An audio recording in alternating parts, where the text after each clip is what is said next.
الحمد للہ وکفی والصلاة والسلام علی سید الرسل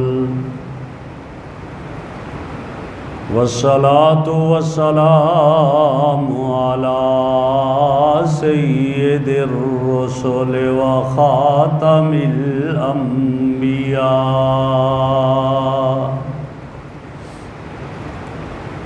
وعلى آلہ واصحابہ الذین اولی الدرجات العلی الذین هم كالنجوم فی السماء للاہتداء والاقتداء اما بعد فاعوذ باللہ من الشیطان الرجیم بسم اللہ الرحمن الرحیم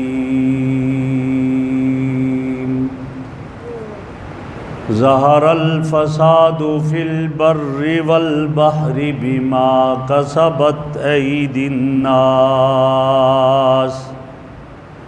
لیذیقہم بعض الذی عملوا لعلہم یرجعون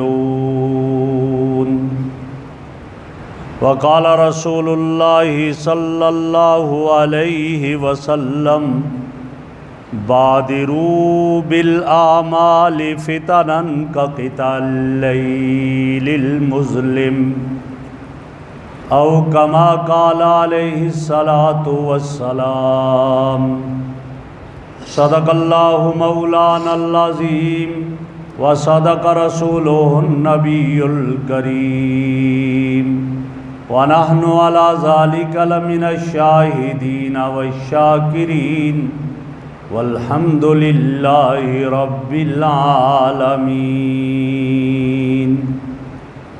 اللہم صلی علی سیدنا و مولانا محمد وعلی آل سیدنا و مولانا محمد واصحاب سیدنا و مولانا محمد وبارک وسلم علیہ۔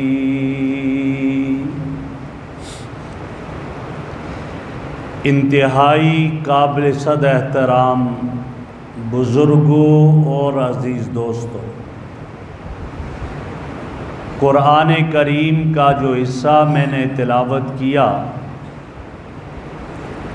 اس میں اور جو حدیث مبارک آپ کے سامنے پیش کی، ان میں اللہ رب العزت اور امام الانبیاء حضرت محمد الرسول اللہ صلی اللہ علیہ وسلم نے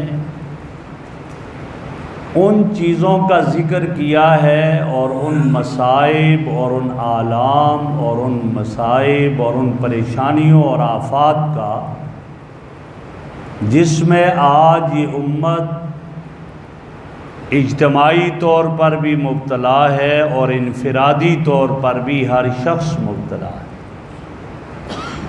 ہر شخص کو دیکھو پریشان، امت کے حساب سے دیکھو تو امت بھی پریشان، پریشانیوں میں گھری ہوئی ہے یہ امت، اور اللہ کی طرف سے مختلف صورتوں میں اور مختلف انداز میں اس کی گرفت ہوتی جا رہی ہے۔ اب ہم اگر غور کریں اور دیکھیں تو ان مصائب، ان آلام اور ان پریشانیوں کے اسباب کو دیکھیں تو ان کے اسباب حقوق اللہ میں کوتاہی اور حقوق العباد میں کوتاہی۔ یہ انسان اللہ کے حقوق بھی ادا کرنے میں کوتاہ ہو گیا، اور امام الانبیاء صلی اللہ علیہ وسلم اور حضرت آقائے دو عالم صلی اللہ علیہ وسلم کے ذریعے جو انہیں احکامات ملے، اللہ کے ان احکامات کو بھی یہ آدمی توڑنے لگا، تو اللہ نے ارشاد فرما دیا ظہر الفساد فی البر والبحر بما کسبت ایدی الناس، اس وقت خشکی اور تری میں، زمین میں اور سمندروں میں جو فساد برپا ہے، یہ کیوں ہے؟ یہ اس آدمی کے کیے کرتائی کی وجہ سے، بما کسبت ایدی الناس۔ اور یہ کیوں ہے؟ لیذیقہم بعض الذی عملوا، جو یہ کچھ اعمال کر رہے ہیں اللہ ان کا بدلہ انہیں چکھا رہے ہیں اور جھنجھوڑ رہے ہیں۔ کیوں جھنجھوڑ رہے ہیں؟ لعلہم یرجعون، تاکہ یہ واپس اللہ کی طرف آ جائیں۔ تو پتہ چلا کہ اللہ رب العزت انسان کو جب یہ نافرمانیوں کی طرف چلا جاتا ہے تو مختلف انداز سے اس کو جھنجھوڑتے ہیں۔ اور پھر یہ بات بھی اپنی جگہ ہے کہ یہ مصائب اور مشکلات اور پریشانیوں کا آنا انسانوں پر یہ تین طرح ہے۔ ایک وہ لوگ ہیں جو ایمان والے ہیں، مومن ہیں، اور وہ نیک ہیں، گناہگار نہیں۔ دوسرے وہ ہیں جو اہل ایمان ہیں لیکن گناہگار ہیں۔ تیسرے وہ ہیں جو کافر ہیں، مومن نہیں۔ اب یہ مصائب، یہ مشکلات، یہ پریشانیاں اگر ایمان والوں کے پر آتی ہیں اور وہ نیک بھی ہیں، متقی اور پرہیزگار بھی ہیں، ان پر یہ آ رہی ہیں تو ان کے درجات کی بلندی کے لیے آتی ہے۔ اللہ اس کے ذریعے ان کے درجات کو بلند کرتا ہے، اور اسی لیے آتا ہے کہ سب سے زیادہ حضرات انبیاء کو آزمایا ہے۔ اور دوسری قسم ان لوگوں کی ہے جو ہیں ایمان والے لیکن گناہگار ہیں، ان پر اگر یہ بار بار آتی ہے انہیں جھنجھوڑا جاتا ہے، اور یہ ان کے گناہوں کی معافی کے لیے آتی ہے۔ اللہ اس کے ذریعے ان کو گناہوں کو معاف کر دیتے۔ اور تیسرے وہ ہیں جو کافر ہیں، ان پر جب یہ آتی ہیں آلام اور مشکلات اور مصائب، یہ اللہ کی طرف سے عذاب ہوا کرتا ہے، ان پر عذاب ہوا کرتا ہے۔ تو گویا ایمان والوں پر دو صورتیں ہوئیں، یا ان کے درجات کی بلندی ہے اور یا ان کے گناہوں کی معافی ہے۔ اس لیے یہ اللہ کی طرف سے انہیں جھنجھوڑا جاتا ہے تاکہ وہ اللہ کی طرف متوجہ۔ اور یہ بات بھی ذہن میں رہے کہ آدمی کو اس کے گناہوں کے بدلے میں اس کی سزا دنیا میں مکمل نہیں ملا کرتی، اور ہر گناہ کی سزا بھی دنیا میں نہیں ملتی ہے۔ اگر ہر گناہ کی سزا انسان کو دنیا میں ملے، اس دھرتی پر کوئی نہ رہے انسان، کوئی انسان نہ رہے۔ گناہ تو ہر ایک سے ہوتے ہیں، ہاں بعض گناہوں کو اللہ معاف فرما دیتے ہیں، جیسے فرمایا لیعفو عن کثیر، بہت سارے گناہوں کو اللہ معافی کر دیتے، جاؤ بھائی معاف کر دیا۔ لیکن بعض گناہ ایسے ہیں جن کا مزہ اللہ دنیا میں چکھاتے ہیں، اس لیے مزہ دنیا میں چکھاتے ہیں لعلہم یرجعون، کہ شاید یہ واپس آ جائے، شاید یہ لوٹ آئے۔ اور قرآن میں اللہ کہتا ہے یا ایھا الانسان ما غرک بربک الکریم، جب یہ بچہ نافرمان ہو کر اپنی ماں سے بھاگتا ہے، اپنے باپ سے بھاگتا ہے، تو پھر وہ ماں باپ اس کو آواز دیتے ہیں کہاں جا رہا ہے، واپس آ جا، واپس آ جا۔ اللہ کی ذات تو بڑی رحیم ذات ہے، میرا رب جب دیکھتا ہے کہ یہ بندہ نافرمانی کر کر بھاگ رہا ہے تو اللہ آواز دیتا ہے ما غرک بربک الکریم، تجھے کس نے دھوکے میں ڈال دیا اپنے رب کی طرف سے، اور اس عظیم رب کی طرف سے تجھے کس چیز نے دھوکے میں ڈال دیا۔ اور یہی فرمایا ظہر الفساد فی البر والبحر بما کسبت ایدی الناس۔ فساد سے کیا مراد ہے؟ فساد سے مراد عظیم مفسر تفسیر روح المعانی میں اس کے مفسر یہ لکھتے ہیں کہ فساد سے مراد یہاں پر جو فرمایا گیا کہ ظہر الفساد فی البر والبحر، فرمایا اس فساد سے مراد قحط سالی ہے، قحط کا پڑ جانا۔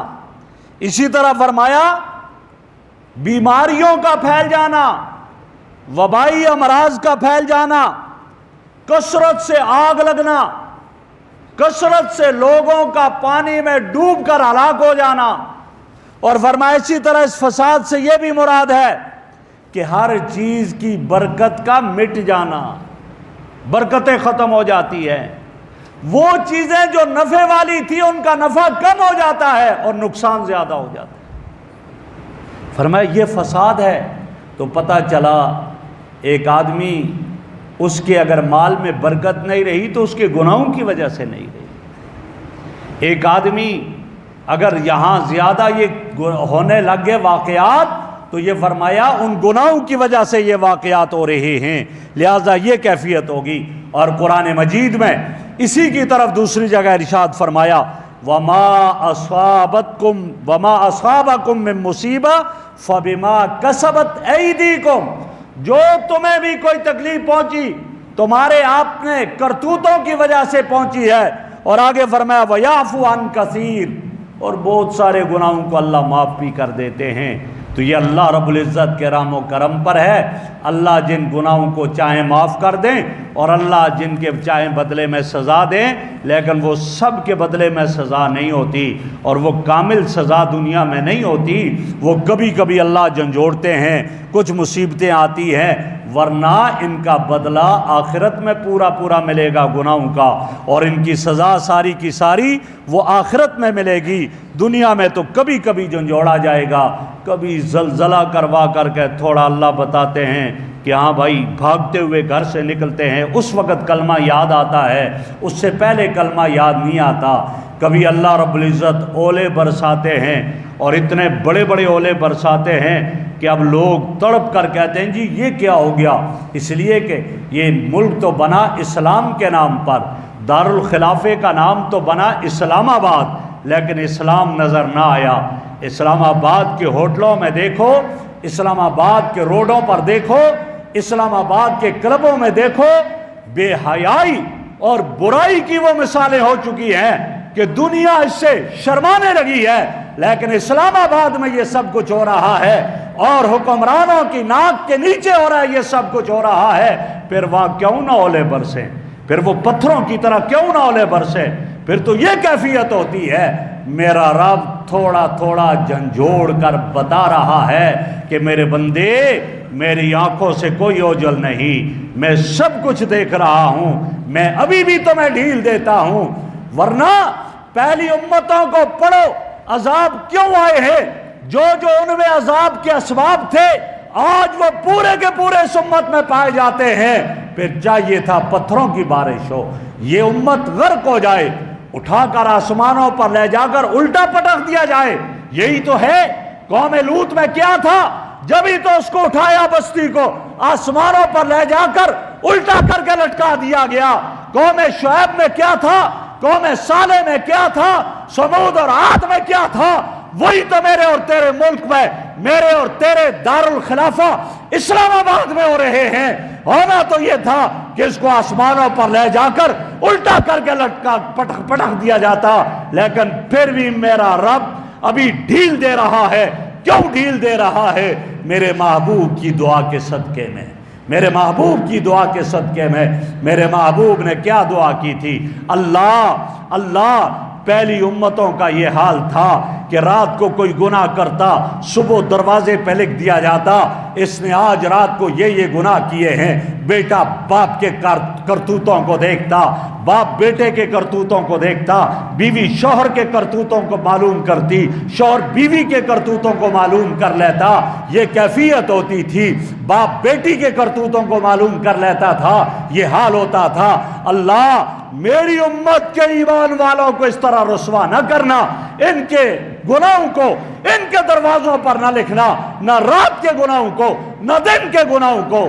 یہ وہ پردہ ہمارے اوپر ڈالا گیا، یہ ستاری جو ڈالی گئی ہے، ستاری کی چادر میرے محبوب کی دعا کے صدقے میں ہے، اسی لیے تو آج یہ ہے، ورنہ کہاں سے کہاں معاملہ ہوتا۔ میرے آقا نے دعا کی، یا اللہ پہلی امتیں اجتماعی عذاب میں غرق ہوئی، انہیں تباہ برباد کر دیا، نام و نشان مٹ گیا، میرے اللہ تجھے میری قرابت کا واسطہ میری امت کو اجتماعی عذاب میں غرق نہ کرنا۔ آج یہ امت اجتماعی عذاب میں نہیں تباہ ہو رہی، ہاں کہیں سیلاب کبھی آ جاتا ہے، کہیں کبھی اولے برس جاتے ہیں، کہیں کبھی زلزلے آتے ہیں، زمین میں دس جاتے ہیں، یہ اللہ صرف دکھا رہا ہوتا ہے کہ ہاں میں دیکھ رہا ہوں، اور چاہیے تو تھا کہ تمہیں میں سبق سکھا دیتا، لیکن انما نملی لہم لیزدادوا اسما، میں آج تمہیں مہلت اس لیے دے رہا ہوں کہ آگے بڑھو گے گناہوں میں تو پھر کیا ہوگا، پھر یہی ہوگا کہ دوبارہ تمہیں ایکسکیوز کا موقع نہیں ملے گا، پھر عذر نہیں پیش کر سکو گے۔ آج یہ کیفیت، کاش کہ میرے اس مسلمان میں جب زمین کانپ رہی ہوتی ہے، اس کا گھر جھول رہا ہوتا ہے، اس وقت کلمہ پڑھتا ہوا یہ باہر نکلتا ہے، توبہ کرتے ہوئے نکلتا ہے، کاش کہ یہ توبہ پر قائم رہ جاتا، لیکن اس وقت تو اس کی کیفیت یہ ہوتی ہے، تھوڑی دیر کے بعد دوبارہ پرانی حالت پر لوٹ آتا ہے، جب اولے برستے ہیں تو پھر چیخیں مارتا ہے، اللہ سے دعائیں کرتا ہے یا اللہ معاف کر دے معاف کر دے، اور جب وہ بند ہو جاتے ہیں پھر وہی پرانے کرتوتوں پر لوٹ کر آ جاتا ہے۔ یہ اس آدمی کی حالت ہے اور یہ اس کی کیفیت ہے، لہٰذا اس لیے فرمایا کہ اللہ تمہیں تھوڑا تھوڑا مزہ چکھا رہے ہیں تاکہ تم دیکھ لو اور واپس لوٹ آؤ، اللہ کی طرف لوٹ آؤ، رجوع کر لو۔ اور میرے بھائیوں اس میں کوئی شک نہیں، میرے آقا 1400 سال پہلے جو بات ارشاد فرما گئے، حضرت عبداللہ ابن عباس رضی اللہ تعالیٰ عنہ کی روایت ہے، وہ فرماتے ہیں آپ صلی اللہ علیہ وسلم نے فرمایا کہ آپ نے ما ظہر الغلول فی قوم الا، فرمایا کسی قوم میں جب کوئی فراڈ اور خیانت ہونے لگتی ہے، جو قوم خیانت کرنے لگتی ہے جب بھی ہوتی ہے، فرمایا القلہ اللہ رب العزت سے وہ ملتی ہے، اس طرح وہ قوم ایسے ملتی ہے کہ اللہ القلہ فی قلوبہم الرعب، اللہ ان کے دلوں میں دوسروں کا رعب ڈال دیتے ہیں۔ آج دیکھیں، آج ہر طرف دھوکہ، آج ہر طرف فراڈ ہے، آج کوئی بھی نہیں بچا ہوا، عوام ہے ان میں بھی آپس میں یہ حال، گھر کے افراد میں یہ حال، دکانوں پہ یہ حال، اور ہماری یہاں تک اسمبلیوں میں یہ حال ہے۔ جب یہ حال ہے تو کیا میرے نبی نے فرما دیا 1400 سال پہلے، القلہ فی قلوبہم الرعب، اللہ ان کے دلوں میں رعب ڈال دیں گے۔ اور آج تو ایسا رعب چھایا ہوا ہے ہمارے دلوں میں باطل کا کہ ہم ان کے سامنے کوئی بات نہیں کر سکتے ہیں، اتنا رعب چھا گیا، اتنا رعب چھا گیا کہ اگر ہم جو ہے اقوام متحدہ کے سامنے کوئی فلسطین کے بارے میں، کوئی غزہ کے بارے میں بات کرنا چاہیں تو ہم نہیں کر سکتے ہیں، غیروں کے ہدایات کے مطابق ہم اس پہلے والے ڈرافٹ کو ختم کر کے نیا ڈرافٹ ان کے مطابق تیار کر کے پیش کرتے ہیں۔ یہ کیا ہے؟ یہ ان کا رعب دلوں میں آ گیا ہے، اور اس کی وجہ، بنیادی وجہ کیا ہے کہ بنیادی طور پر جو دھوکہ، ملاوٹ آ گئی، جو دھوکہ آ گیا، خیانت آ گئی، فراڈ آ گیا، اس کی وجہ سے یہ سارے کا سارا۔ اور آگے فرمایا میرے آقا نے وَلَا فَشَا زَنَا فِي قَوْمٍ إِلَّا کثر فیہم الموت، اور جس قوم میں زنا زیادہ ہونے لگ جاتا ہے پھر اللہ اس قوم میں موتیں زیادہ کرتے ہیں، زیادہ موت کا سلسلہ ہوتا ہے، اللہ لوگوں کو اٹھانے لگ جاتے ہیں۔ اور آج یہی کیفیت ہے، آپ دیکھ لیں روزانہ جنازے پڑے جاتے ہیں، روزانہ یہ کیفیت ہوتی ہے، اس لیے کہ زنا اب عام ہو گیا، اور زنا کو زنا سمجھا نہیں جاتا ہے، بلکہ سرکاری سرپرستی کے تحت یہ کام ہونے لگتے ہیں۔ یہاں سے کہاں تک کیا کچھ عورتوں کو بیچا جاتا ہے اور بھیجا جاتا ہے، یہ سب کا سب سلسلہ ہوتا ہے۔ اور ایک اور بات آپ نے ارشاد فرمائی وَمَا نَقَصَ قَوْمٌ الْمِكْيَالَ وَالْمِيزَانَ، فرمایا جو قوم ناپ تول میں کمی کرتی ہے، فرمایا کہ پھر کیا کیفیت ہوتی ہے، فرمایا کیفیت یہ ہوتی ہے کہ اللہ رب العزت ان میں سے رزق کو اٹھا دیتے ہیں، اللہ ان سے رزق کو اٹھا دیتے ہیں، پھر وہ حلال رزق نہیں ملتا، پھر بھوکے فاقوں پر گزارا کرتے ہیں، پھر حرام کی طرف جاتے ہیں. یہ کیوں؟ جب ناپ تول میں کمی کرتے ہیں پھر ان میں یہ ہوتا ہے. اور آگے فرمایا وَلَا حَكَمَ قَوْمٍ بِغَيْرِ حَقٍ إِلَّا فَشَاءَ فِيهِمْ الدَّمَ. فرمایا کہ جب کسی قوم میں فیصلے عدل و انصاف پر نہیں ہوتے، ظلم پر ہوا کرتے ہیں، قلم بک جایا کرتے ہیں، فیصلہ کرنے والوں کے قلموں کو خرید لیا جاتا ہے اور فیصلے ظلم پر ہونے لگتے ہیں، پھر نتیجہ کیا نکلتا ہے؟ نتیجہ یہ نکلتا ہے وہاں خانہ جنگی عام ہو جاتی ہے، وہاں قتل و غارت عام ہو جاتی ہے. اور آج یہی کیفیت ہے، آپ دیکھیں. اور فرمایا وَلَا خَطَرَ قَوْمًا بِالْعَهْدِ إِلَّا سُلِّطَ عَلَيْهِمُ الْعَدْوُ.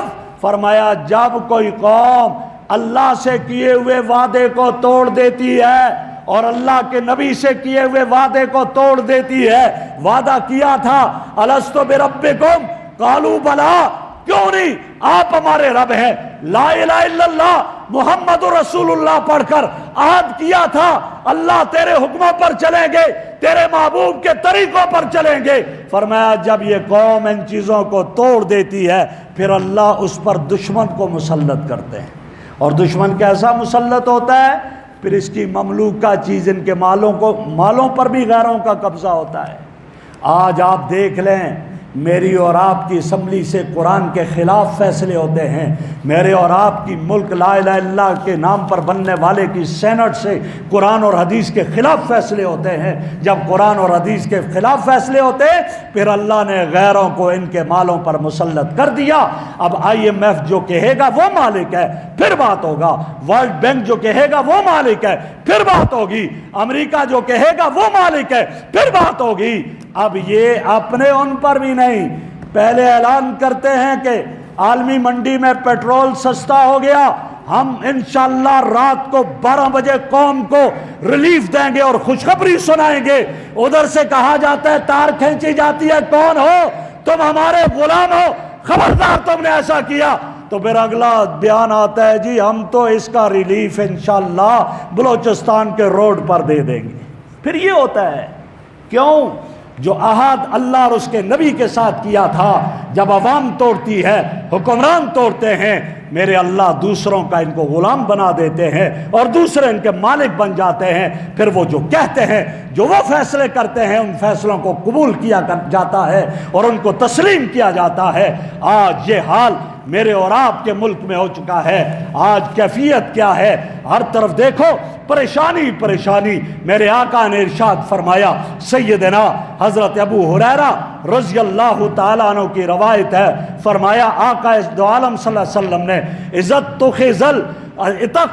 تو خزل مغنم دولن، جب مال غنیمت کو لوٹ مار کا مال سمجھا جائے گا، جب قومی خزانے کو لوٹ مار کا مال سمجھا جائے گا، ہر ایک اپنی ملک سمجھے گا، اپنے پاس لے کر آئے گا، بس یہ میرا مال ہے، میں جو چاہوں گا کروں گا، دوسرا نہیں کر سکتا ہے. اور فرمایا کہ پھر مال غنیمت کو جب لوٹ مار کا مال سمجھا جائے گا اور زکوٰۃ کو بوجھ سمجھا جائے گا اور اس طریقے سے اس کو اپنے اوپر گویا کہ عجیب سمجھا جائے گا.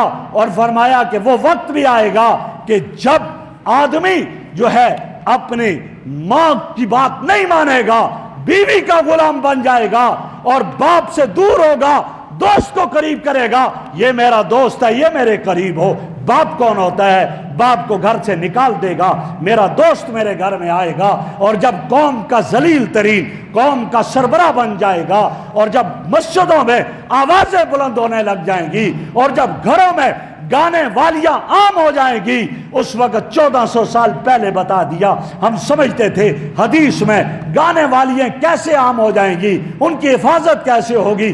آج یہ بات سچی ہو گئی، موبائل کے اندر گانے ہی گانے ہیں، میموری کارڈ ہے، گانے لگائے ہوئے ہیں، ہر ایک کی جیب میں گانے ہی گانے ہیں، گھر میں بھی لگاتا ہے، اور تو اور اس کی ٹیون گانے کی لگاتا ہے. مسجد کا امام کہہ کر تھک چکا، موبائل بند کر دو، لیکن اسی کے پیچھے پہلی صف میں کھڑا ہونے والا، اس کے کانوں میں آواز آتی ہے، موبائل بند کر نہیں کرتا، تکبیر اولا ادھر ہوتی ہے، ادھر استی بیل ہوتی ہے تو گانا شروع ہو جاتا ہے۔ اس کو اتنی توفیق نہیں ہوتی کہ اپنی مسجد کے اندر بھی اپنے موبائل کی بیل کو بند کرے۔ یہ مسجدوں میں بھی گانے عام کر دیے انہوں نے۔ یہ قرب قیامت کا وقت ہے۔ فرمایا جب ایسا وقت آئے گا، اور فرمایا بعد والے پہلے والوں کو گالیاں دینے لگ جائیں گے، اور آج یہی کیفیت ہے۔ آج مرزا جہلمی جیسا وہ انجینئر، اس کو کیا پتا، وہ پہلوں کو گالیاں دینے لگا، صحابہ کو گالیاں دینے لگا، اہل بیت کو گالیاں دینے لگا، اولیاء اللہ کو بابے کہہ کر پکارنے لگا۔ لیکن میری نوجوان نسل اتنی اندھی ہو گئی ہے، اسی کے پیچھے دوڑتی جاتی ہے۔ جی انجینئر سب یہ کہتا ہے، انجینئر سب یہ کہتا ہے، اور اس کے کہنے پر اپنے مذہب کو بدل دیا، اپنے عقیدے کو بدل دیا، تباہی کے دانے پہ چلا گیا۔ کل تیرا کیا بنے گا؟ کل تو کہاں چلا جائے گا؟ کدھر جائے گا؟ میرے آقا فرماتے ہیں بعد والے پہلے والوں کو گالیاں دیں گے۔ 1400 سال پہلے کہہ گیا، لیکن یہ امت اتنی پاگل ہو چکی، اتنی پاگل ہو چکی کہ کوئی کسی کو کہے MBBS ڈاکٹر کے بجائے میں نے دوائی جا کر میں نے شٹرنگ والے سے دوائی لینی ہے، دوسرا کہے گا تو کتنا پاگل ہے، ڈاکٹر تو یہ ہے، تو شٹرنگ والے سے دوائی لیتا ہے۔ کہا جائے کہ نہیں بھائی، میں جو ہے انجینئر سے اپنا نقشہ گھر کا نہیں بناتا ہوں، چھوڑو انجینئر کو، میں نے تو گھر کا نقشہ جو ہے وہ اسپتال میں جو کمپاؤنڈر ہے اس سے بنوانا ہے جا کر۔ دوسرا کہے گا تو کتنا پاگل ہے، کدھر چلا گیا۔ لیکن آج میرا نوجوان دین اور حدیث کو اور قرآن کو سیکھنے کے لیے ان جاہلوں کے پیچھے جاتا ہے اور ان کی بات پہ یقین کرتا ہے، اور مسجد کا امام جس نے 8 سال لگا کر حدیث کو بھی پڑھا، قرآن کو بھی پڑھا، اس کے نزدیک وہ میرا امام وہ غلط کر رہا ہے، یہ جاہل یہ ٹھیک کر رہا ہے، ادھر جاتا ہے۔ یہ قیامت کی علامتیں ہیں، یہ قیامت کی علامتیں ہیں۔ جس امام کے پیچھے 10 سال تک نماز پڑھتا رہا، انجینئر کی ایک بات سن کر اس امام کے مخالف ہو گیا، اس کا خلاف عمل کرنے لگ گیا، پھر سوچے تیرا کیا بنے گا۔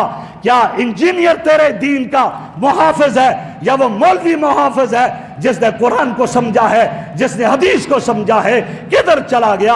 میرے آقا فرماتے جب ایسا وقت آئے گا پھر انتظار کس کا کرو؟ انتظار سرخ آندھیوں کا کرو۔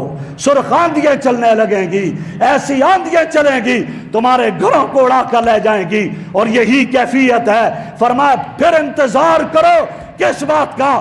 تمہاری شکلیں مسخ کر دی جائے گی، خنزیر اور بندر بنا دیے جاؤ گے۔ فرمایا پھر انتظار کرو اس بات کا، تمہیں زمین میں دھسا دیا جائے گا۔ پھر انتظار کرو اس بات کا، فرمایا تمہارے اوپر پتھروں کی بارش ہوگی۔ میں نہیں کہتا، میرے نبی نے فرمایا، ابو ہریرہ رضی اللہ عنہ کی روایت ہے، اور آج وہی منظر ہے، یہی قرب قیامت ہے۔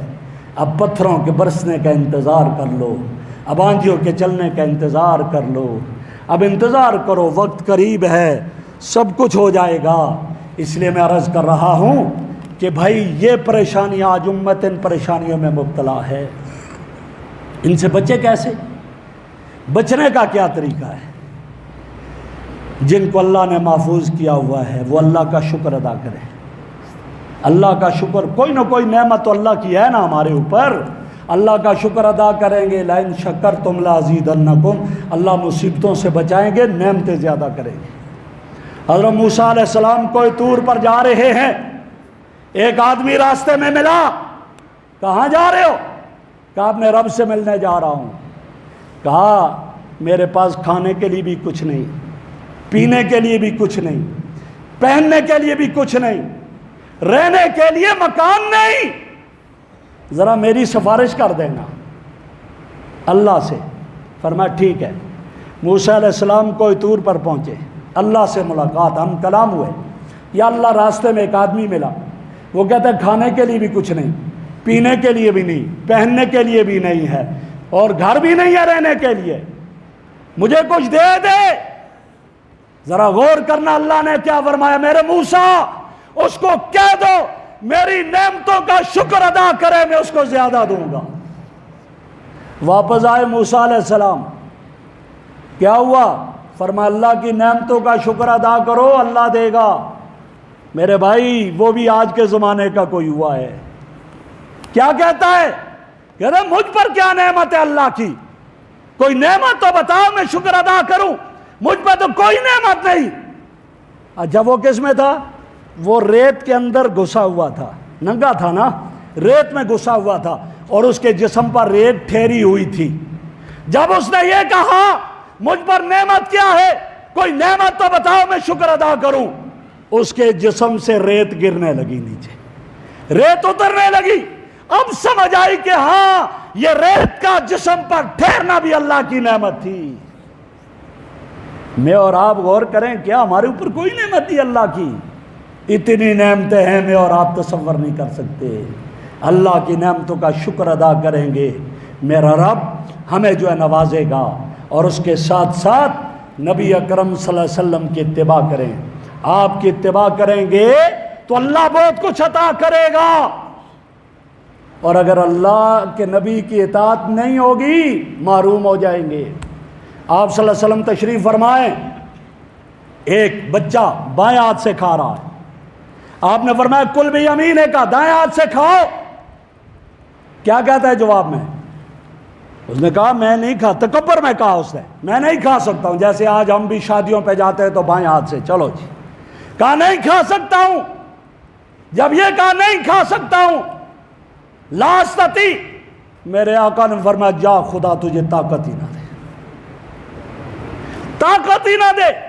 حدیث میں آتا ہے ما رفع یدہ الی فیہ، پھر مرتے دم تک وہ ہاتھ اپنے منہ تک نہیں اٹھا سکا، وہ دایاں ہاتھ اپنے منہ تک نہیں اٹھا سکا۔ جب نبی کی نافرمانی ہوتی ہے پھر اللہ عبادت سے محروم کر دیتا ہے۔ نبی کی اطاعت اور پھر تقویٰ کی زندگی، من یتق اللہ یجعل لہ مخرجا، اللہ اس کو مشکلات سے نکالتے ہیں، استغفار کی کثرت ہو۔ تو اس لیے ان چیزوں کا میں اہتمام کریں۔ میں آخر میں ایک عرض کرنا چاہتا ہوں، آج اس پریشانی میں ہمارے وہ تقریباً 67,000 ہمارے پاکستانی اس وقت مجبور ہیں اس میں، اور وہ کیا پریشانی ہے؟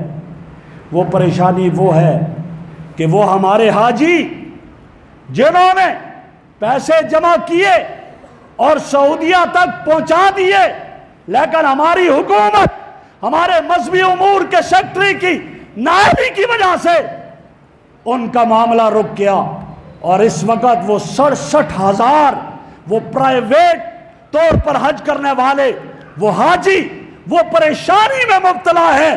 اس لیے مبتلا ہیں کہ پیسے تو ان کے وہاں پہنچ گئے، اب انہیں واپسی کی بھی کوئی صورت نہیں بن رہی، اور وہ حج کے جو گروپوں کے بڑے ذمہ دار ہیں، آرگنائزر ہیں، وہ کسی اپنی جیب سے تو نہیں دے سکتے، لیکن ہمارے حکمران اس پر خاموشی اختیار کیے ہوئے ہیں۔ اگرچہ کچھ محنت کی، کچھ لوگوں کا کام ہوا، لیکن اتنے سارے اب بھی باقی ہے جو در در کی ٹھوکریں کھاتے پھر رہے ہیں، اور اس میں سب سے بڑی نااہلی ہماری حکومت کی ہے۔ میں آپ کے توسط سے حکومت پاکستان، وزیر اعظم شہباز شریف اور آرمی چیف سے یہ درخواست کرنا چاہتا ہوں، ان مسلمانوں کی جو اللہ کے گھر کی طرف جانا چاہ رہے ہیں، جو نبی اکرم صلی اللہ علیہ وسلم کے روضہ اطہر پر جانا چاہ رہے ہیں، ان کی بد دعائیں نہ لو، ان کی بد دعاؤں کو نہ اپنے لیے وہ کرو، ان کے اس مسئلے کو حل کرو، داد رسی کرو ان کی، تاکہ کل ان کی دعائیں آپ کے لیے بھی آ جائیں اور آپ بھی پریشانیوں سے بچ جاؤ۔ تو اس لیے میں آپ کے توسط سے یہ عرض کرنا چاہ رہا ہوں کہ ان حاجیوں کے جنہوں نے پیسے جمع کروائے ہوئے ہیں، ان حاجیوں کے مسئلے کو حل کیا جائے۔ کیا خیال ہے؟ آپ اس کی تائید کرتے ہیں نا؟ جزاکم اللہ، اللہ آپ سب کو جزائے خیر عطا فرمائے۔ وآخر دعوانا ان الحمد للہ رب العالمین۔ سنت ادا کریں۔